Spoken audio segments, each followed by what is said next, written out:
പൊങ്കലാഘോഷത്തെ വരവേൽക്കാൻ ഒരുങ്ങി വണ്ടിപ്പെരിയാറിലെ തോട്ടം മേഖല. പൊങ്കലാഘോഷങ്ങളിലെ പ്രധാന ഇനമായ കരിമ്പാണ് വിപണി കീഴടക്കിയതിൽ പ്രധാനി. തമിഴ്നാട്ടിൽ നിന്നും എത്തിക്കുന്ന കരിമ്പിന് 50 രൂപ മുതലാണ് വില. തമിഴ്നാടിന്റെ ദേശീയ ഉത്സവമായി കരുതപ്പെടുന്ന പൊങ്കൽ കേരളത്തിലെ അതിർത്തി ജില്ലകളിലും ആഘോഷിക്കാറുണ്ട്. ഇതിൽ ഇടുക്കി ജില്ലയിലെ തമിഴ് വംശജർ കൂടുതലായി അധിവസിക്കുന്ന ദേവികുളം, ഉടുമ്പൻചോല, പീരുമേട് താലൂക്കുകളിലാണ് പൊങ്കൽ ആഘോഷങ്ങൾ പ്രധാനമായും നടക്കുന്നത്. ജനുവരി 14 തുടങ്ങി 3 ദിവസങ്ങളിലായാണ് പൊങ്കൽ ആഘോഷം.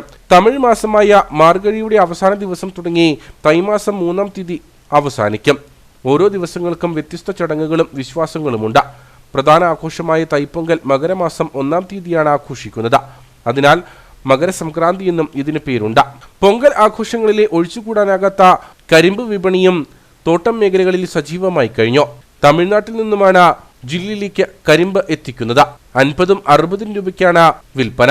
പൊങ്കലിന് മുന്നോടിയായി ഇത്തവണ നേരത്തെ തന്നെ കരിമ്പ് വിപണി സജീവമായെന്നും വരും ദിവസങ്ങളിൽ കച്ചവടം കൂടുതൽ ഉഷാറാകുമെന്നും വ്യാപാരികൾ പറയുന്നു. തമിഴ്നാട്ടിൽ നിന്നാണ് കരിമ്പ് വരുന്നത്. 50 രൂപ 60 രൂപ വെച്ചാണ് വിൽക്കുന്നത്. കച്ചവടം ഇങ്ങനെ ചെറുതായിട്ട് വരുന്നുണ്ട്. ഇനി കച്ചവടം കൂടും. കരിമ്പ് വിപണിക്ക് പുറമെ പൊങ്കലിനോടനുബന്ധമായി ഉപയോഗിക്കുന്ന പൂക്കൾ, നിറങ്ങൾ കലർത്തിയുള്ള പൊടികൾ, മധുര പലഹാരങ്ങൾ എന്നിവയുടെ വിപണിയും സജീവമായി കഴിഞ്ഞു.